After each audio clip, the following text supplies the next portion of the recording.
ಜ್ಞಾನಾಂಜಲಿ ಕಾರ್ಯಕ್ರಮಕ್ಕೆ ಎಲ್ಲ ವೀಕ್ಷಕರಿಗೂ ಸ್ವಾಗತ, ನಮಸ್ಕಾರ. ವೀಕ್ಷಕರೇ, ನಾವು ಕಳೆದ ಸಂಚಿಕೆಯಲ್ಲಿ ತಿಳ್ಕೊಳ್ತಾ ಇದ್ವಿ ಹೇಗೆ ರಾವಣ ಅಸುರ, ಅಹಂಕಾರದ ಪರಮಾವಧಿಯಲ್ಲಿರುವಂತಹ ರಾವಣ ಮಾರೀಚನ ಬಳಿ ಸಹಾಯವನ್ನು ಕೇಳೋದಕ್ಕೆ ಹೋಗ್ತಾನೆ. ಆಗ ಮಾರೀಚ ಸಾಕಷ್ಟು ಬಗೆಯಲ್ಲಿ ಈ ಮಾರ್ಗ ಸರಿಗಿಲ್ಲ ಅಂತ ಹೇಳಿದ್ರು ಕೂಡ ಅವರು ಸಾಮಾನ್ಯ ನರರಲ್ಲ, ಬದಲಾಗಿ ದಿವ್ಯ ಪುರುಷರು, ದಿವ್ಯ ಶಕ್ತಿ ಅವರ ಜೊತೆಗಿದೆ ಅಂತ ಹೇಳಿದ್ರು ಕೂಡ ರಾವಣ ಹೇಳ್ತಾನೆ, ನೀನು ಸಹಾಯ ಮಾಡಲೇಬೇಕು, ನೀನು ಸಹಾಯ ಮಾಡದೆ ಹೋದರೆ ಖಂಡಿತ ನಾನು ಈ ಕ್ಷಣವೇ ನಿನ್ನನ್ನು ಸಾಯಿಸ್ತೀನಿ ಅಂತ. ಆಗ ಮಾರೀಚ ಯೋಚನೆ ಮಾಡ್ತಾನೆ, ನಾನು ಸಹಾಯ ಮಾಡದೆ ಹೋದರೆ ಖಂಡಿತ ನನ್ನನ್ನು ರಾವಣ ಸಾಯಿಸ್ತಾನೆ, ನಾನು ಸಹಾಯ ಮಾಡಿದ್ರೆ ಖಂಡಿತ ನನ್ನನ್ನು ರಾಮ ಸಾಯಿಸ್ತಾನೆ, ಆದರೆ ಪರವಾಗಿಲ್ಲ, ನನ್ನ ಜೀವನ ರಾಮನ ಕೈಯಿಂದ ಹೋದರೂ ಕೂಡ ಪರವಾಗಿಲ್ಲ, ನನ್ನ ಜೀವನ ಸಾರ್ಥಕ ಆಗುತ್ತೆ, ನಾನು ಶ್ರೀರಾಮನ ಕೈಯಿಂದನೇ ನನ್ನ ಜೀವನವನ್ನು ಶ್ರೇಷ್ಠ ಮಾಡ್ಕೊಳ್ಬೇಕು, ಸಾರ್ಥಕ ಮಾಡ್ಕೊಳ್ಬೇಕು ಅನ್ನುವಂತಹ ಉದ್ದೇಶದಿಂದ ರಾವಣನ ಮಾತಿನಂತೆ ನಡ್ಕೊಳ್ಳೋದಕ್ಕೋಸ್ಕರ ಮಾರೀಚ ಒಂದು ಮಾಯಾವಿ ರೂಪದಲ್ಲಿ, ಮಾಯಾ ಮರೀಚಿಕೆಯ ರೂಪದಲ್ಲಿ ಹೋಗ್ತಾನೆ.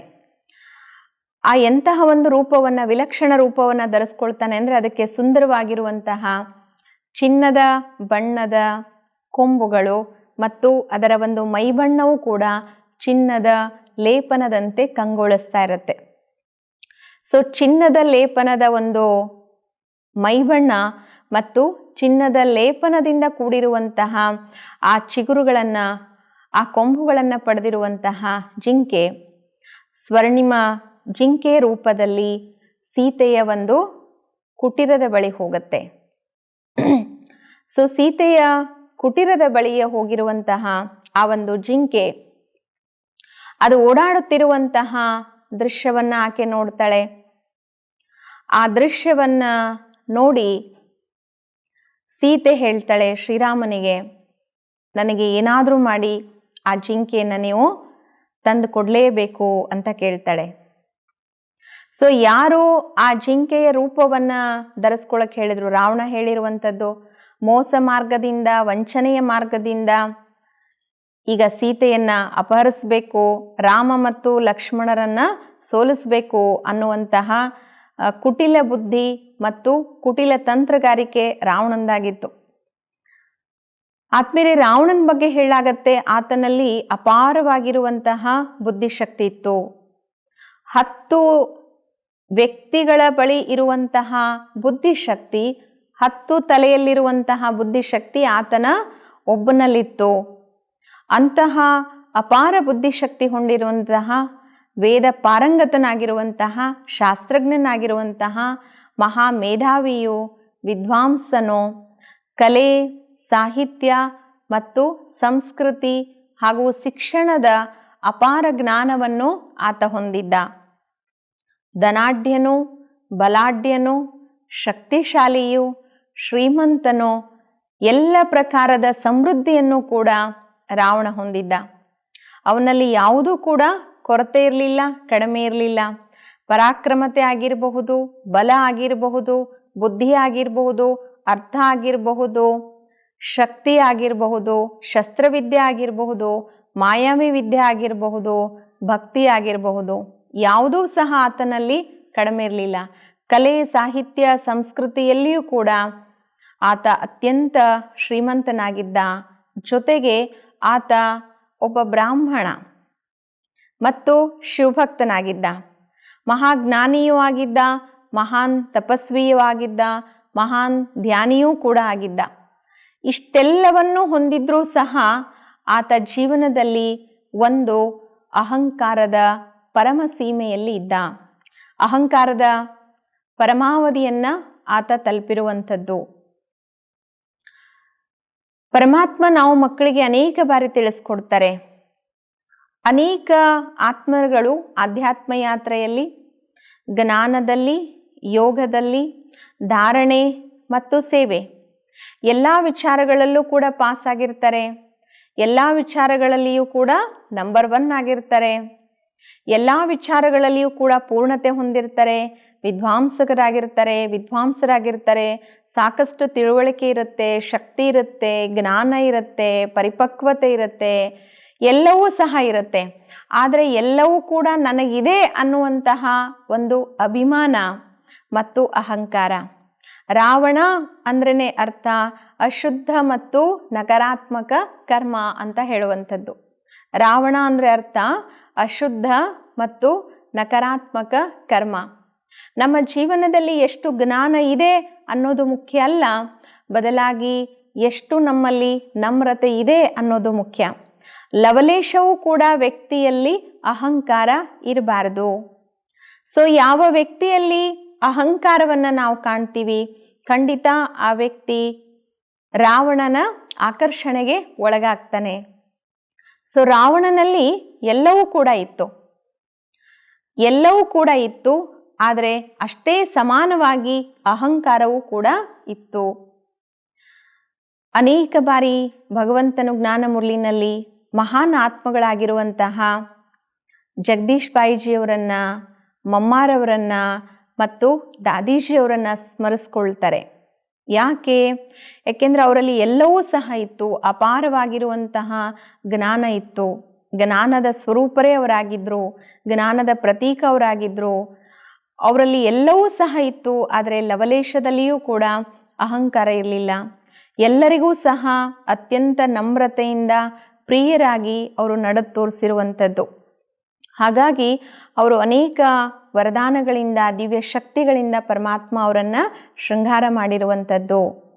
ಸೊ ಜ್ಞಾನದ ಒಂದು ಪ್ರಮಾಣ ಏನು ಅಂದರೆ ಜೀವನದಲ್ಲಿ ನಿರಹಂಕಾರಿ ಗುಣ ಅನ್ನುವಂಥದ್ದು ಬಹಳ ಮುಖ್ಯ.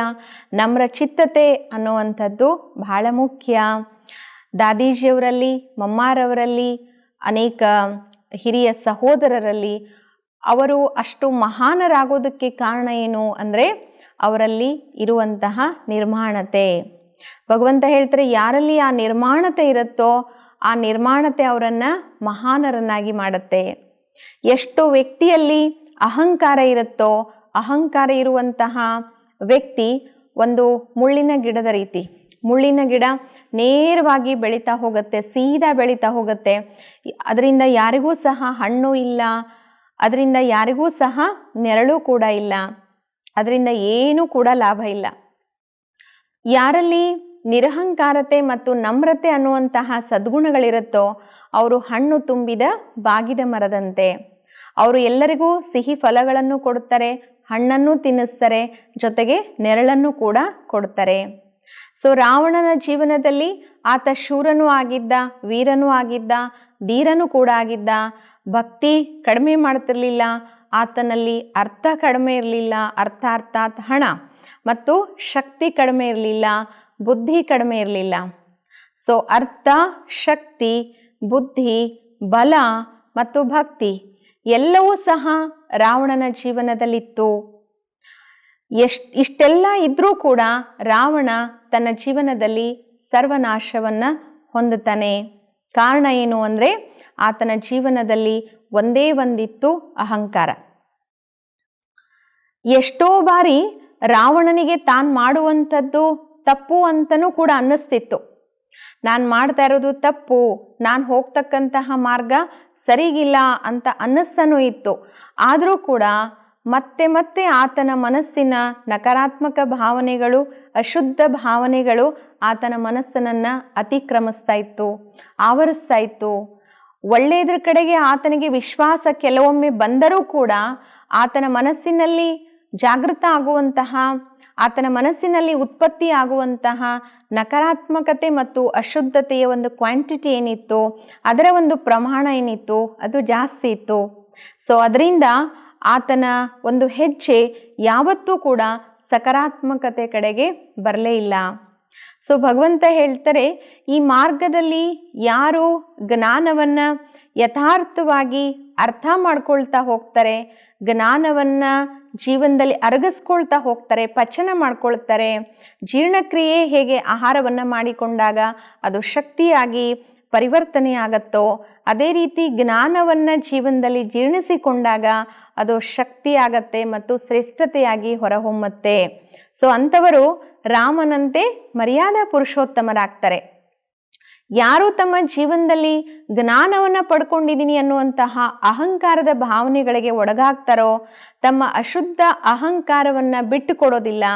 ಅಶುದ್ಧವಾದಂತಹ ಅಹಂಕಾರಕ್ಕೆ ಯಾರು ಬಲಿಯಾಗ್ತಾರೆ, ಬಾಗುತ್ತಾರೆ, ಅದಕ್ಕೆ ಆಕರ್ಷಿತರಾಗ್ತಾರೋ ಅದನ್ನು ತಮ್ಮ ಜೀವನದಲ್ಲಿ ದೂರ ಮಾಡ್ಕೊಳ್ಳೋದಕ್ಕೆ ಅಥವಾ ನಾಶ ಮಾಡ್ಕೊಳ್ಳೋದಕ್ಕೆ ಅಸಫಲರಾಗ್ತಾರೋ ಅಂಥವರು ರಾವಣನಂತೆ ಆಗ್ತಾರೆ.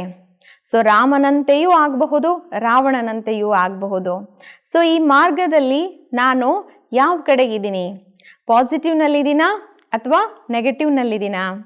ನನ್ನ ಒಂದು ಆಕರ್ಷಣೆ, ನನ್ನ ಒಂದು ವಿಶ್ವಾಸ, ನನ್ನ ಒಂದು ನಂಬಿಕೆ, ನನ್ನ ಒಂದು ಪಯಣ, ನನ್ನ ಒಂದು ಮಾರ್ಗ ಯಾವ ಕಡೆ ಹೋಗ್ತಾ ಇದೆ ಮತ್ತು ಎಷ್ಟು ಪರ್ಸಂಟೇಜಲ್ಲಿದೆ ಅನ್ನುವಂಥದ್ದನ್ನು ಆತ್ಮೀಯರೇ ನಾವು ನೋಡ್ಕೊಳ್ಳುವಂಥದ್ದು ಬಹಳ ಮುಖ್ಯ. ಹೇಳಲಾಗುತ್ತೆ ರಾವಣ ತನ್ನ ಜೀವನದಲ್ಲಿ ಪಂಚತತ್ವಗಳನ್ನು, ಸಮಸ್ತ ಜಗತ್ತಿನಲ್ಲಿರುವಂತಹ ಎಲ್ಲವನ್ನೂ ಕೂಡ ತನ್ನ ಅಧೀನ ಮಾಡಿಕೊಂಡಿದ್ದ, ತನ್ನ ವಶದಲ್ಲಿ ಇಟ್ಕೊಂಡಿದ್ದ. ಸೊ ಇವತ್ತಿನ ಜಗತ್ತನ್ನು ಕೂಡ ನಾವು ರಾವಣ ರಾಜ್ಯ ಅಲ್ಲದೆ, ರಾವಣ ರಾಜ್ಯ ಅನ್ನೋದೇ ಇನ್ನೇನು ಅನ್ಬೇಕು, ರಾವಣನ ರಾಜ್ಯ ಅಂತಲೇ ಹೇಳಬೇಕು ಅಲ್ವಾ? ಹೇಗೆ ರಾವಣನ ರಾಜ್ಯದಲ್ಲಿ ಹೇಳಲಾಗತ್ತೆ, ಇಂದ್ರ ಅಡುಗೆ ಮಾಡ್ತಾ ಇದ್ದ, ಇಂದ್ರ ನೀರು ತುಂಬ್ತಾ ಇದ್ದ, ಅಗ್ನಿದೇವ ಆತನ ಅರಮನೆಯಲ್ಲಿ ಅಡುಗೆ ಮಾಡ್ತಾ ಇದ್ದ, ವರುಣದೇವ ಆತನ ಅರಮನೆಯಲ್ಲಿ ನೀರು ತುಂಬುವಂಥ ಕೆಲಸ ಮಾಡ್ತಿದ್ದ. ಅಂದರೆ ಸಮಸ್ತ ಪಂಚತತ್ವಗಳನ್ನು ಆತ ತನ್ನ ಅರಮನೆಯಲ್ಲಿ ಬಂದಿಯಾಗಿ ಇಟ್ಟುಕೊಂಡಿದ್ದ. ಆದ್ಮೇಲೆ ಇವತ್ತಿನ ಈ ಒಂದು ಪ್ರಪಂಚದಲ್ಲಿ ನಾವು ಕೂಡ ನೋಡೋದೇ ಆದರೆ ವೈಜ್ಞಾನಿಕ ಶಕ್ತಿಯಿಂದ ಇವತ್ತು ಮನುಷ್ಯ ಪಂಚತತ್ವಗಳನ್ನು ತನ್ನ ವಶದಲ್ಲಿ ಇಟ್ಕೊಂಡಿರುವಂಥದ್ದು. ಇವತ್ತು ನಾವು ಟ್ಯಾಪ್ ಆನ್ ಮಾಡಿದ್ರೆ ಸಾಕು ನೀರು ಬರುತ್ತೆ, ಗ್ಯಾಸ್ ಸ್ಟೋವ್ ಆನ್ ಮಾಡಿದ್ರೆ ಸಾಕು ಅಗ್ನಿದೇವ ಪ್ರತ್ಯಕ್ಷ ಆಗ್ತಾನೆ. ಇವತ್ತು ನಾವು ಸ್ವಿಚ್ ಆನ್ ಮಾಡಿದ್ರೆ ಸಾಕು ಫ್ಯಾನ್ ಮತ್ತು AC ಮೂಲಕ ನಮಗೆ ಗಾಳಿ ಸಿಗತ್ತೆ. ಸೊ ಅಗ್ನಿದೇವ, ವರುಣದೇವ ಮತ್ತು ಇಂದ್ರದೇವರು ಕೂಡ ನಮ್ಮೆಲ್ಲರ ಮನೆಯಲ್ಲಿ, ಪ್ರತಿಯೊಬ್ಬರ ಮನೆಯಲ್ಲೂ ಕೂಡ ಇವರೆಲ್ಲರೂ ಕೂಡ ಸೇವೆ ಮಾಡ್ತಿದ್ದಾರೆ, ಪ್ರತ್ಯಕ್ಷವಾಗ್ತಿದ್ದಾರೆ. ಇವತ್ತು ಮಿಸೈಲ್ಸ್ ಪವರ್ ಏನು ಕಡಿಮೆ ಇಲ್ಲ, ಇವತ್ತು ಭಕ್ತಿ ಕೂಡ ಏನು ಕಡಿಮೆ ಇಲ್ಲ. ಗಲ್ಲಿಗಳಲ್ಲಿಯೂ ಸಹ, ಬೀದಿಗಳಲ್ಲಿಯೂ ಕೂಡ ಇವತ್ತು ದೇವತೆಗಳ ಪ್ರತಿಷ್ಠಾಪನೆ ಆಗ್ತಾ ಇದೆ. ದೇವಸ್ಥಾನಗಳು ಹೆಚ್ಚಿನ ರೂಪದಲ್ಲಿ ಬೆಳೀತಾ ಇದೆ. ಇವತ್ತು ಅನೇಕ ಹೆಣ್ಣು ದೇವತೆಗಳು, ಅನೇಕ ಗಂಡು ದೇವತೆಗಳ ಪೂಜೆ, ಪುನಸ್ಕಾರ, ಭಕ್ತಿ ಇದೆಲ್ಲವೂ ಕೂಡ ಇಂದು ಜಾಸ್ತಿ ಆಗ್ತಾ ಇದೆ. ಇವತ್ತು ಹಣ ಸಂಪಾದನೆ ಏನು ಕಡಿಮೆ ಇಲ್ಲ. ಇವತ್ತು ವ್ಯಕ್ತಿ, ಮನುಷ್ಯ ಅನೇಕ ರೂಪದಲ್ಲಿ ಹಣವನ್ನು ಯಥೇಚ್ಛವಾಗಿ ಸಂಪಾದನೆನೂ ಮಾಡ್ತಾನೆ, ಜೊತೆಗೆ ಹಾಗೆ ಖರ್ಚು ವೆಚ್ಚ, ದುಂದು ವೆಚ್ಚನೂ ಸಹ ಮಾಡ್ತಕ್ಕಂಥದ್ದು. ಸೊ ರಾತ್ರಿ ಅಥವಾ ಸಂಜೆ ಸಮಯದಲ್ಲಿ ಮಹಾನಗರಗಳನ್ನು ನಾವು ಒಂದು ಸರ್ತಿ ನೋಡಿದ್ರೆ ಲಂಕೆಗಿಂತ ಜಗತ್ತು ಕಡಿಮೆ ಇಲ್ಲ ಅಂತ ನಮಗೆ ಭಾವನೆ ಬರುತ್ತೆ. ಸೊ ಲಂಕೆನಲ್ಲಿ ಹೇಗೆ ಸ್ವರ್ಣಿಮ ಭವನಗಳು ಹೇಗೆ ಹೊಳಿತಾ ಇತ್ತೋ, ಇವತ್ತು ವಿದ್ಯುತ್ ಅಲಂಕಾರಗಳಿಂದ ಇವತ್ತು ಸಿಟಿಯ ಎಲ್ಲ ಸ್ಥಾನಗಳು ಅಥವಾ ಅಂಗಡಿಗಳು ಅಥವಾ ಶೃಂಗಾರ ಸಾಧನಗಳನ್ನು ನಾವಿವತ್ತು ನೋಡ್ತಾ ಇದ್ದೀವಿ. ಅಂದಮೇಲೆ ಯೋಚನೆ ಮಾಡಿ, ಲಂಕೆಗಿಂತನೂ ಕೂಡ ಯಾವ ರೂಪದಲ್ಲಿ ಈ ಪ್ರಪಂಚ ಕಡಿಮೆ ಇದೆ? ರಾವಣನ ರಾಜ್ಯಕ್ಕಿಂತ ಈ ಪ್ರಪಂಚ ಯಾವುದರಲ್ಲಿ ಕಡಿಮೆ ಇದೆ? ಹೇಗೆ ಅಲ್ಲಿಯೂ ಸಹ ಎಲ್ಲವೂ ಇತ್ತು, ಇಲ್ಲಿಯೂ ಸಹ ಹಣಬಲ ಆಗಲಿ ಅಥವಾ ಭಕ್ತಿ ಬಲ ಆಗಲಿ ಅಥವಾ ಶಕ್ತಿ ಬಲ ಆಗಲಿ, ಎಲ್ಲ ಬಲದಲ್ಲಿಯೂ ಸಹ ಇವತ್ತು ಜಗತ್ತು ಮುಂದಿದೆ. ಅಂದಮೇಲೆ ಇದು ರಾವಣನ ರಾಜ್ಯವೇ ಸರಿ. ಆದರೆ ಆ ಒಂದು ರಾವಣನಲ್ಲಿ ಹೇಗೆ ಎರಡು ದುರ್ಬಲತೆಗಳಿತ್ತೋ ಹಾಗೆ ಇವತ್ತು ನಾವು ಪ್ರಪಂಚವನ್ನು ನೋಡೋದಾದರೆ ಎರಡು ದುರ್ಬಲತೆಗಳನ್ನು ನೋಡ್ತೀವಿ. ಹೇಗೆ ಆ ರಾವಣನಲ್ಲಿ ಒಂದು ಅಹಂಕಾರ ಮತ್ತು ಇನ್ನೊಂದು ಅನೈತಿಕತೆ ಹೀಗೆ ಚರಮ ಸೀಮೆನಲ್ಲಿತ್ತೋ ಹಾಗೆ ಈ ಪ್ರಪಂಚದಲ್ಲೂ ಕೂಡ ಎರಡು ದುರ್ಬಲತೆಗಳನ್ನು ನಾವು ಕಾಣ್ತೀವಿ. ಒಂದು ಅನೈತಿಕತೆ ಮತ್ತು ಇನ್ನೊಂದು ಅಹಂಕಾರ. ಈ ಎರಡರ ಪರಮಾವಧಿಯನ್ನು ಇವತ್ತು ಜಗತ್ತಿನಲ್ಲಿ ನಾವು ನೋಡುವಂಥದ್ದು. ಸೊ ಇದರ ಫಲ ಏನಾಗತ್ತೆ ಅನ್ನುವಂಥದ್ದನ್ನು ಆತ್ಮೀಯರೇ ಮುಂದಿನ ಸಂಚಿಕೆಯಲ್ಲಿ ತಿಳ್ಕೊಳ್ಳೋಣ. ನಮಸ್ತೆ.